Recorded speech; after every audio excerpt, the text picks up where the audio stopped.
এই যে শঙ্কর রে, আজকে আমি এমন কাণ্ড করবো, শুনলে তোর মাথায় পাখি বসবো। সংসারে এখন থেকে খরচ অর্ধেক কম। এই ভোরে আবার কি ঝাড়াপিটা শুরু করলে গিন্নি? মানুষকে কি ঘুমাতে দেবে না নাকি? ঘুম ঘুম করলে কি আর সংসার চলে নাকি? আজ থেকে আর চুলার গ্যাস খরচ লাগবো না, আমি খড় দিয়েই রান্না করবো, একেবারে গায়ে রাম্মার মতন। তুই খড় দিয়ে রান্না করবি, কিন্তু খড় কই? আমি কাল রাইতে গোয়াল ঘর থাইকা গরুর নিচে থাইকা এক গোছা খড় নিছি। দেখো না এটা, আগুন ধরামু, হাড়ি বসামু, ভাত ফুটামু, দেখিস কেমন গন্ধ ছড়ায়। গিন্নির মুখে আত্মবিশ্বাসের ঝিলিক, মনে হয় যেন নতুন কোনো বৈজ্ঞানিক আবিষ্কার করেছে। আর শঙ্কর, সে হা করে তাকিয়ে আছে, যেন নিজের কানকেই বিশ্বাস করতে পারছে না। এই শোনো না, গ্যাসের চুলার দাম বেশি, প্রতিদিন 2টা সিলিন্ডার শেষ হয়, খড় তো ফ্রি, এখন থেকে খড়েই চলব। হে ঈশ্বর, রহম করো। খড় তো শুকনা জিনিস, ঘরে আগুন লাগলে পুরো বাড়ি উড়ে যাবে তো। তুমি আমারে অযথা ভয় দেখাইও না, আমি জানি আমি কি করতাছি। শঙ্কর, দেখো দেখো, আগুন ধরছে, ধোয়া উঠতাছে, আর হাড়িও গরম হইতাছে। গিন্নি, আগুন? কোথায় আগুন? ও মা, বাড়ি জ্বলছে তো।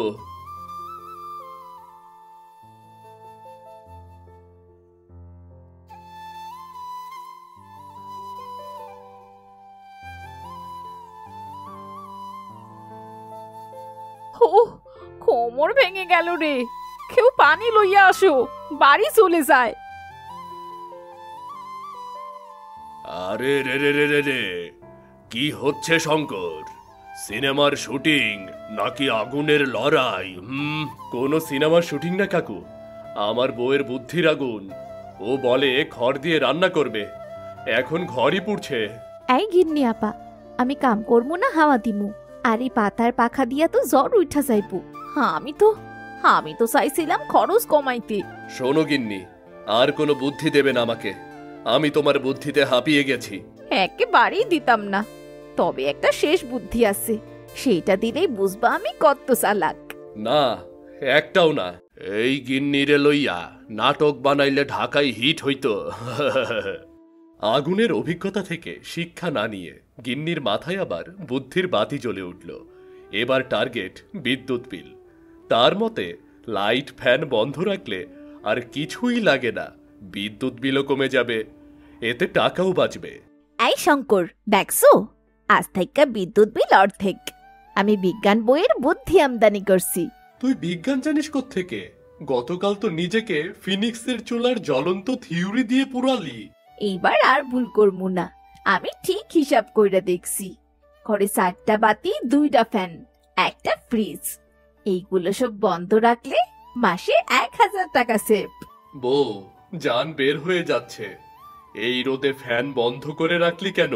ফ্যান চললে বিদ্যুৎ খরচ হয়, আমি আবার নতুন সিস্টেম চালু করছি, কাঁঠালের পাতা আর হাত পাখা যুগল প্রযুক্তি। এই দেখো, রিনা পাখা দিচ্ছে। এই গিন্নি আপা, আমি কাম করবো না হাওয়া দিমু, আর এই পাতার পাখা দিয়া তো জ্বর উঠা যাইবো। চুপ কর রিনা, তুই আমার প্রাকৃতিক হাওয়া তত্ত্ব বুঝবি না। শোন গিন্নি, এটাকে বলে অত্যাচার। মানুষকে বাঁচাতে গিয়ে মারছিস। এখন আরেকটা বুদ্ধি দিলে আমি কিন্তু বাড়ি ছেড়ে চলে যাব রে। আজ থেকেই গরুর দুধে ইনোভেশন আনমু, দিনে 3বার দোহান। না না, গরু ক্লান্ত হয়, আমি নতুন পদ্ধতি আবিষ্কার করছি, স্মার্ট গরু সংরক্ষণ পদ্ধতি। তুই আবার খাতা কলম নিয়ে গরুকে কি হুমকি দিচ্ছিস? না হুমকি না, আমি গবেষণা করতাছি। মগরু দিনে 1 লিটার দুধ দেয়, আর আমি ওর ঘাস কমাইয়া পানি বাড়াইয়া দিলে ওর হাগু কম হবে আর দুধ বেশি হবে, সেই বুদ্ধি ভাবতেছি। কি বললে এটা? হ্যাঁ, আর আমার গরুর মাথায় হেলমেট পরাই দিব, মাথা ঠান্ডা রাখলে গরুর মন ভালো থাকে, আর মন ভালো থাকলে বেশি দুধ দেয়। গরুর মাথায় হেলমেট পরালে দুধ বেড়ে যায়? এই থিওরি দিলে দুধ কোম্পানিগুলো তো রীতিমতো হেলমেট ফ্যাক্টরি বানিয়ে ফেলতো। আপা, আমি কি গরুরে বুট আর প্যান্ট পরাইয়া দিব? ওতে মনে হয় ওরে আর একটু স্মার্ট দেখাইবো। ভালো আইডিয়া। আর হাঁটুর কাছে ঘন্টা বাঁধাইয়া দিলে দোহানের সময় নিজেই জানাইয়া দিবে। বৌমা, গরুকে কি যুদ্ধে লাগাবে নাকি? হেলমেট কেন? ভালো আইডিয়া। আর হাঁটুর কাছে ঘন্টা বাঁধাইয়া দিলে দোহানের সময় নিজেই জানাইয়া দিবে। কাকা, এইটা একটা গবেষণা, দুধ বিজ্ঞান। খুব শিগগিরই পত্রিকায় ছাপা হবে আমার নাম। আর নাম হবে গরু বিজ্ঞানী গিন্নি। আপা, আজ তো মগরু দুধই দেয় নাই। হায় আল্লাহ, আমি তো ওরে হেলমেট পরাইছি, ঘাস কমাইছি, মন ভালো করতেছি, তাইলে দুধ কম কেন? তুই ঘাস কমিয়েছিস, পানি বাড়িয়েছিস, আর মাথায় 5 কেজি ওজনের হেলমেট পরিয়েছিস।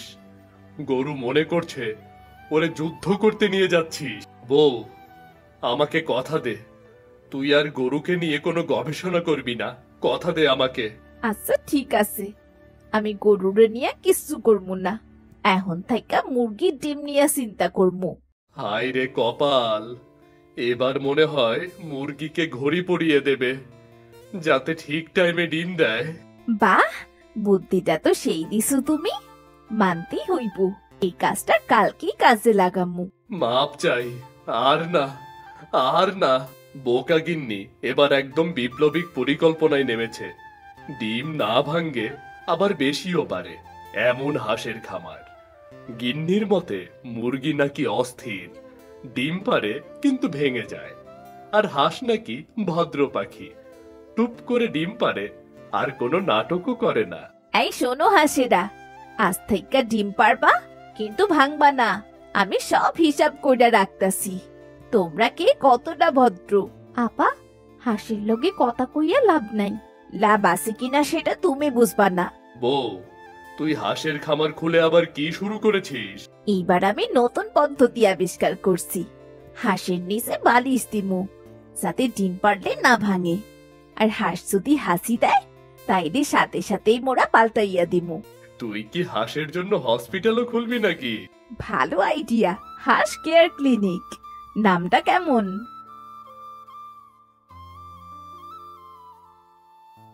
বোমা, শুনি তুমি এখন হাঁসের মানসিক স্বাস্থ্য নিয়েও চিন্তিত। চাচা, হাঁস মানুষ না হইলেও তো প্রাণী, ওদেরও তো আবেগ অনুভূতি আছে। আমার ধারণা গিন্নি একদিন বাঘকে আইসক্রিম খাওয়াতে চাইবে। হায় আল্লাহ, এত কষ্ট কইরা বালিশ দিছি, তাও ভাঙলো। শোনো সবাই, আমি সিদ্ধান্ত নিছি, আমি আর গবেষণা করবো না। কি? হাঁসের ডিম ভাঙা রোধ করাছে, ডিমটা সময় মতো রান্না করাই ভালো। আর গরুর হেলমেট পরানোর চেয়ে ওরে ভালো ঘাস খাওয়ানোই বেশি কাজের। মানে তোর মাথায় বুদ্ধি ঢুকেছে? এই বউটা আমার পাগল হলেও এখন হলো আমার আলো ঝলমলে বোকা। বোকা নয়, এক ফোঁটা চালাক। এভাবে গিন্নির সব গবেষণার সমাপ্তি ঘটে, আর শুরু হয় এক ফোঁটা বোঝাপড়ার সংসার। হাঁস ডিম পারে, গরু ঘাস খায়, আর শঙ্কর আর গিন্নি মিলে বাঁচায় সুখের হালচাল।